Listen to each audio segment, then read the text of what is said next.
കൊല്ലത്ത് assistant public prosecutor അനീഷയുടെ ആത്മഹത്യയിൽ അന്വേഷണം നടത്താൻ ഡയറക്ടർ ജനറൽ ഓഫ് പ്രോസിക്യൂഷൻ നിർദ്ദേശം. ഹെഡ്ക്വാർട്ടേഴ്സ് DDP അന്വേഷണം നടത്തി റിപ്പോർട്ട് 2 ആഴ്ചയ്ക്കകം നൽകണം. ആത്മഹത്യാക്കുറിപ്പിൽ പറഞ്ഞ് DDPയെ അറസ്റ്റ് ചെയ്യണമെന്ന് അനീഷയുടെ മാതാവ് പ്രസന്നകുമാരി റിപ്പോർട്ടറിനോട് പറഞ്ഞു. മേലുദ്യോഗസ്ഥരുടെ മാനസിക പീഡനം കാരണം ആത്മഹത്യ ചെയ്ത APP അനീഷയുടെ മരണത്തിൽ ഹെഡ്ക്വാർട്ടേഴ്സ് DDP അന്വേഷണം നടത്തി 2 ആഴ്ചയ്ക്കകം റിപ്പോർട്ട് നൽകാനാണ് ഡയറക്ടർ ജനറൽ ഓഫ് പ്രോസിക്യൂഷൻ ആവശ്യപ്പെട്ടത്. ഒരുത്തിന് കോടതി വരാതിരിക്കാൻ ലീവ് എടുക്കാതെ മുങ്ങാനായിട്ടുള്ള സഹായം ഞാൻ ചെയ്തു കൊടുക്കാത്തതിൻ്റെ പേരിൽ എന്നെയിട്ട് ഒരു സ്ത്രീ എന്നുള്ള നിലയിൽ എല്ലാവരുടെയും മുന്നിൽ വെച്ചിട്ട് എന്നെ അപമാനിച്ച് എന്നെ ഹരാസ് ചെയ്ത് മാനസികമായിട്ട് ഭയങ്കരമായ പ്രശ്നമുണ്ട് എനിക്ക്. ഈ ശബ്ദ സന്ദേശത്തെ കൂടാതെ 19 പേജുള്ള ആത്മഹത്യാക്കുറിപ്പിൽ മേലുദ്യോഗസ്ഥരുടെ പേരുകൾ അനീഷ പരാമർശിച്ചിട്ടുണ്ട്.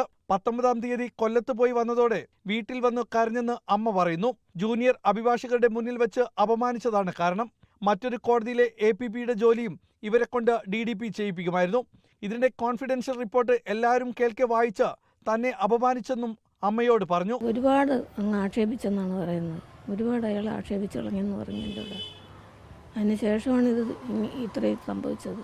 കുറ്റക്കാർക്കെതിരെ കർശന നടപടി സ്വീകരിക്കണം. നിയമ നടപടിയുമായി ഏതറ്റം വരെയും പോകുമെന്ന് സഹോദരൻ അനൂപ് പറഞ്ഞു. അനീഷയെ ടാർഗറ്റ് ചെയ്ത് അനീഷയെ മെൻ്റലി ഹറാഷ് ചെയ്ത് ഒരു കോർണറിലാക്കുക എന്നുള്ള ഉദ്ദേശത്തോടു കൂടി ചെയ്തൊരു സംഭവമാണ്. അതിൽ മനം നൊന്ത് ഒന്നും ചെയ്യാൻ കഴിയാതെ നിസ്സഹായമായിട്ട് കക്ഷി ചെയ്തതാണിത്. മാവേലിക്കര സെഷൻസ് കോടതിയിലെ ജഡ്ജിയാണ് ഭർത്താവ് അജിത് കുമാർ. അനീഷയുടെ മരണത്തിൽ കൊല്ലം ബാർ അസോസിയേഷൻ അടിയന്തര യോഗം വിളിച്ചു. റിപ്പോർട്ടർ, കൊല്ലം.